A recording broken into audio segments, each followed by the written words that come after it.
Hey friends, it's Simon Hurley from Simon Hurley Create with Ranger Ink, and I'm here at Scrapbook.com to share some really fun Lunar Paste techniques.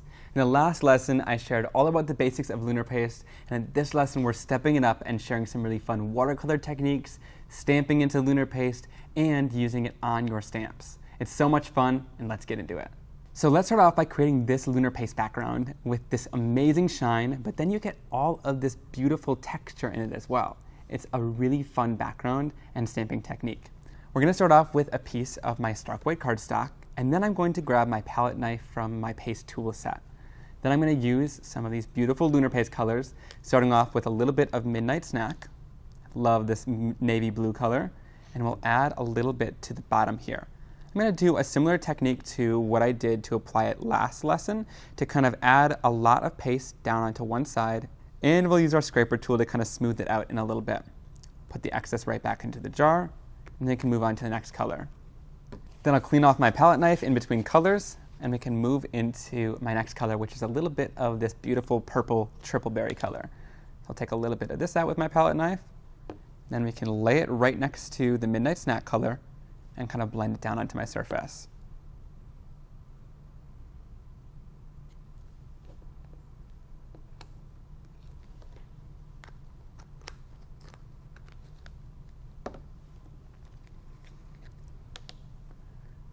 Last but not least, we'll use a little bit of Game Over and bring some of this right at the top of our paper there.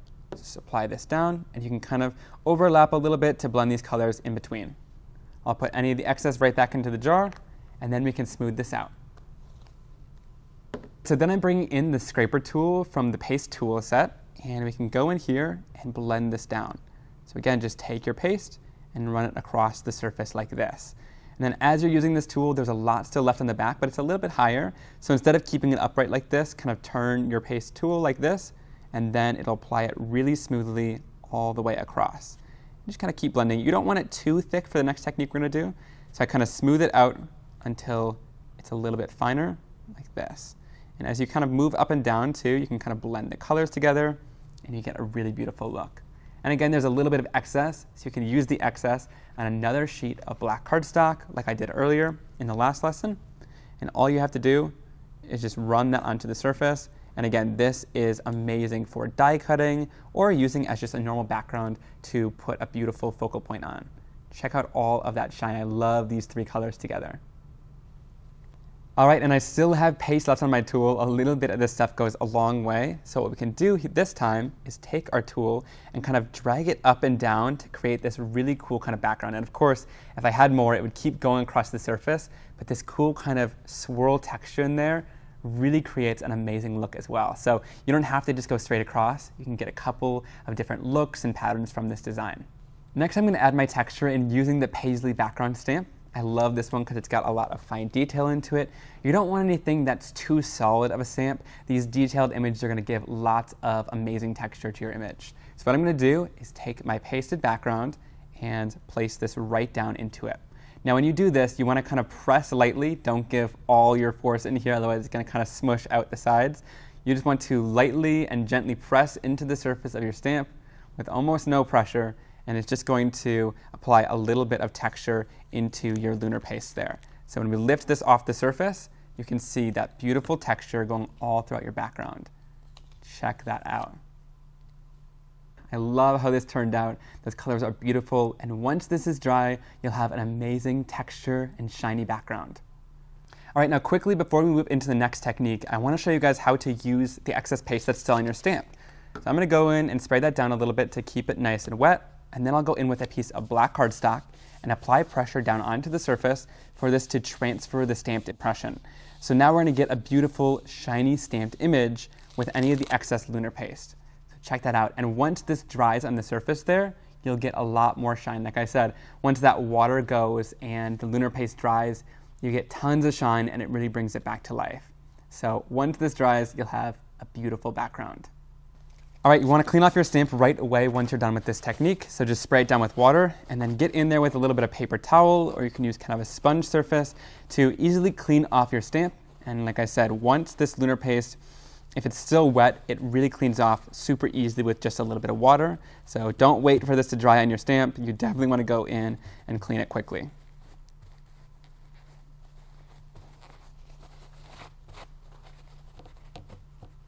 Next, I'm going to show you how to create this really beautiful card with some Lunar Paste stamping. We'll go in and watercolor with some Lunar Paste to get a shiny paint. And then you can also add Lunar Paste as little accents all over your card. So there's a lot packed into this one project.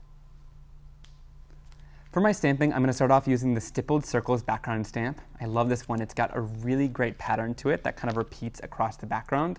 And with this stamp, it is a peel apart stamp again, so this center section peels out and you can use it separately. The thing I love about this is if I want to stamp the full background, I can and do it really easily by putting this piece back in. But if I want to stamp this separately in different colors, this is a really great way to do that. You can repeat the pattern a lot. Now this is also a peel apart stamp. There's 4 little circles that also peel apart all across the stamp. You can easily use these as tiny little circles and kind of polka dots across your background. So there's a lot of different ways to use them, and if you want to use it as one full background, again, just put the pieces back together. Next, I brought in my Simon Hurley Create Large Acrylic Block. I love this one. It's just the perfect thickness, so it's easy to hold on to, but it's not too thick that you're going to drop it. And then I can easily add this down onto my acrylic block and use it for my stamping. Next, I'm going to create a palette of color using my Lunar Paste. And you guys saw me do this throughout a couple of the lessons. All you need to do is just easily take a little bit of that color and spread it pretty thin on your craft sheet. The reason why I do this is just because you want a little bit of paste and not too much on your sponges. So by applying it kind of thin on the craft sheet, it ensures you're not going to pick up too much color. And I'll do this with several colors that I want to use. So next I'm going into a little bit of Roar, and I'm again going to create a little palette and keep going all down the surface of my craft sheet. We can clean off our palette knife in between colors, and then I can move on to a little bit of Prom Queen. I love this super hot pink kind of neon color. It's just beautiful. Add that down, and any of the excess can go right back into the jar.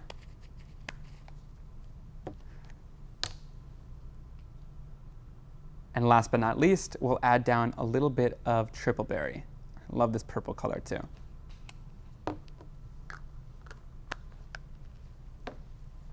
Now for the stamping, I'm going to use one of the mini ink blending tools and one of the flat foams. I find this applies the paste the best, whereas the dome foams I like to use for ink blending. So I'm going to go in here with the flat foam and dip it right into my paste. Now when it comes to stamping, this is where you don't want too much whatsoever. So this is why we apply a thin amount and we kind of dip our sponge into it and tap off any excess. This way we can go onto the stamp and make sure that we don't have too much paste, because then you won't get a detailed impression. So just applying a little bit at a time as we work our way across the stamp. And you want to work pretty quickly because Lunar Paste has a pretty quick dry time, so you don't want it to start drying before you're even able to stamp it down onto your surface. So once we're done kind of stamping that down and inking it up, we can then move on to our background and stamp it down onto the surface. Give it some good pressure as it transfers, and then lift it off, and you've got all of that beautiful color and shine. I like to spray it off with a little bit of water in between, and then I go in with a paper towel to just lightly clean this off. I don't clean it too much in between colors, but at the end we'll kind of give it a little bit of a deeper clean so that we can get all of the paste off of our stamp. But make sure that if you want to ensure that your stamp is going to be completely clean, to clean a little bit in between each layer. I'm going to use the same sponge because I'm going into darker colors as we move down. I'll work my way into a little bit of orange here, and then start dabbing that onto the surface of the stamping foam. Evenly apply my color there.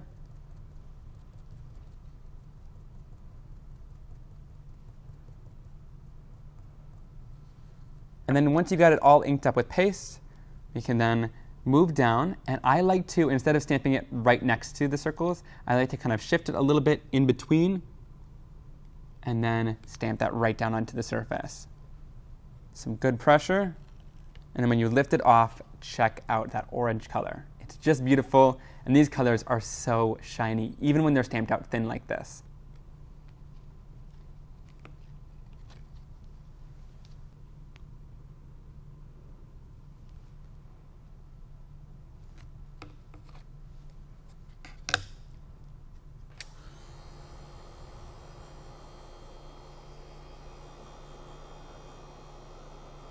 I heat set it for about 30 seconds, but this dries super quick because we stamped it so thin.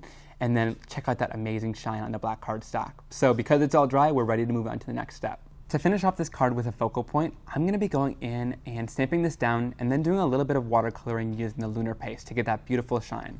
For this, I'm gonna use the Pretty Peonies stamp set. I love this one because it's got a bunch of these open flowers that are really, really great for coloring images in. So I'm gonna use this flower image that looks like it's kind of blooming and blossoming. And I'll lift it off and then use my acrylic block to pick it up. All right, so then I'm gonna go in with my archival ink and I'm going to ink up this image with my jet black, and then we can stamp it down onto my stark white cardstock. There we go. And then the really awesome part about archival is it's oil-based and it stays wet just long enough to throw over a layer of clear heat embossing powder. The reason we want the heat embossing powder is because sometimes the Lunar Paste can be a little bit opaque because of all of that amazing shine. But the heat embossing powder will resist it a little bit more. So those black lines will stay nice and crisp when we do our watercoloring.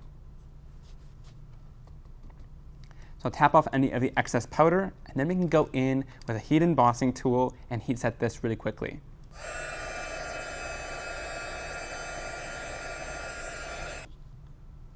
And then with any excess embossing powder, we can take this onto a scrap piece of cardstock and funnel it right back in so you can use the rest of this next time. All right, so one last time I'm gonna create a little palette with my colors. You guys have seen me do this, but for this technique, I'm just going to use the tiniest little bit of the Lunar Paste. So just a little bit goes a long way, especially when we're going in to do our watercoloring with this. So I'll create another palette of colors that I want to use all down the mat. Next, I'm going to go in with the Ranger Artist brushes, and I want to use one of the smaller little brushes to do my painting. I like these because they're not too expensive. I tend to destroy my brushes, but also they work really well for painting these images in. So I'm going to go in with a little bit of water to kind of mix it in, and I almost turn these into a little bit of a watercolor. So they're kind of water soluble, they'll break down a little bit with the water and turn into an almost paint-like substance. It's not just like watercolor, it's not as liquidy, but if you add more and more water to it, you'll definitely kind of water it down and bring it to kind of a paint-like consistency. So then we can go in onto our surface and start coloring this in. And all you need to do is just bring it all around with this paintbrush and kind of lightly put it right over top of the image.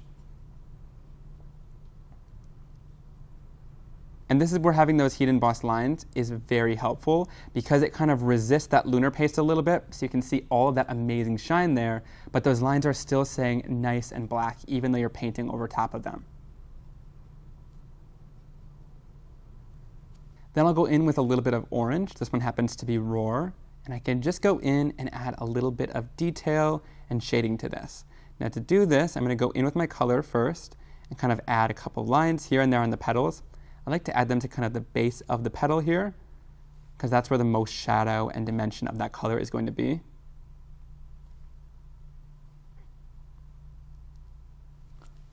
Then I've cleaned off my brush a little bit in between this, and I'm just going to go in and kind of feather out that color a little bit more to blend it in with that yellow. It doesn't blend as well as an ink would because they're both opaque and kind of sitting on top of each other. They're not mixing together because the yellow is already kind of dry. So just kind of blending this out with a dry brush to make sure that it fades nicely into that yellow color.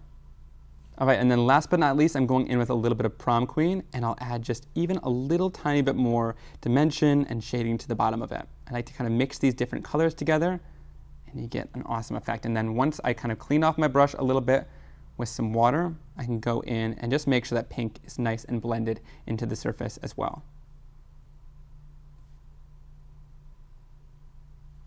Moving on to the leaves, I'm using a little bit of Psych here to shade this down at the bottom. And then I'll bring in just a little bit of Tropical Tango. I love this combination, and these two colors are beautiful to kind of add a little bit of shading down to this bottom leaf. And then make sure to clean out your brush with a little bit of water and then rub it onto a paper towel until it comes perfectly clean. If you leave your Lunar Paste in there, it will dry up and kind of make your brush crusty, so make sure to clean it out right away. So once that's all complete, check out all of the amazing shine that you get from it. I love kind of bringing in the Lunar Paste to create with as a paint because you get a lot of beautiful shine and color to the image. To finish this off, I'm going in with a little scissors and I'm just going to quickly fussy cut this out. I like to go in and fussy cut my images out just to kind of add it down onto my card base. It's pretty simple to do, and I leave a little bit of a white border as well. This will not only make it a little bit easier to fussy cut out the image and not have to get into all of the little details, but also that white edge is going to help it stand out against the darker colored or colored card base. So it makes it kind of stand out and add some contrast. Once we've got that all cut out, I'm going to add a sentiment to finish off the card. I love this pretty peony stamp set because it's got some really great encouraging sentiments in it that I think complete a card really nicely. I think "You Are in My Prayers" I'm going to use on today's card, so I'll peel that off the surface, and I'm going to use my sentiment acrylic block from the acrylic block set to pick it up. Then we can ink this up using a little bit of the Jetpack Archival ink. Just lightly tap on the surface to ink it up, and then we can stamp it down onto a piece of our scrap stark white cardstock. And there we go. Now when it comes to sentiments like this, you could totally leave it on a rectangle strip of cardstock, but I find that I like to go in around the sentiment and fussy cut it out. It's not too difficult to do. When there's text like this, you kind of just go straight across. And then when there's a little bit of scripted font, you can just go in and quickly cut around that edge. The reason why I do this is I like to give it that little finished look, and also it shows a little bit more of your card rather than just leaving it on a rectangle strip, but it's totally up to you how you want to finish off this sentiment. Either way is pretty easy. Now that we've got all these pieces, let's put our card together. I'm going to grab my card background here, and I'm going to use a little bit of tape runner adhesive and add it to the background of this card.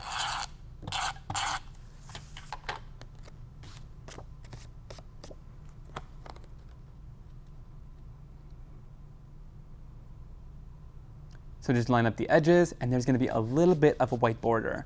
And check out that shine of the background. Now to add this flower down, I want to use a little bit of foam tape. So I'm going to add down these foam squares for dimension. I like this little box of foam squares because it really easily kind of dispenses them as you go. And we're going to add just a couple of these down for lots of dimension on our surface. And then I can just add my sentiment right down onto the card, and that finishes it off really nicely. Now there's one last step that we can do to finish this off and really step it up a notch.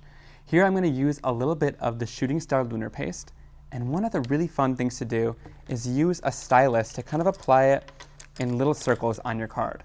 So Wendy Vecchi has a lot of really awesome styluses to use. There are a couple of different sizes ranging from really tiny to really large points here. I like this one. It's kind of an in-between size, but there are a lot to choose from. They're great for the centers of flowers and different things like that. There's a lot of different uses for them. But here, I'm just going to apply it almost like you would little sequins all over the card. Just apply a couple little dots here and there. And it just adds a little bit of a finishing touch onto the card. If I want to, I can go to kind of a smaller end too and bring in an even smaller dot. So there's lots of different options to bring in different colors, and it almost looks a little bit like confetti. I really like how that finishes things off and brings it up a whole nother level. I hope you guys enjoyed seeing the final card project and all of the different techniques that we did using Lunar Paste. I cannot wait to see what you guys do when you get your Lunar Paste and all the amazing shimmery projects you create.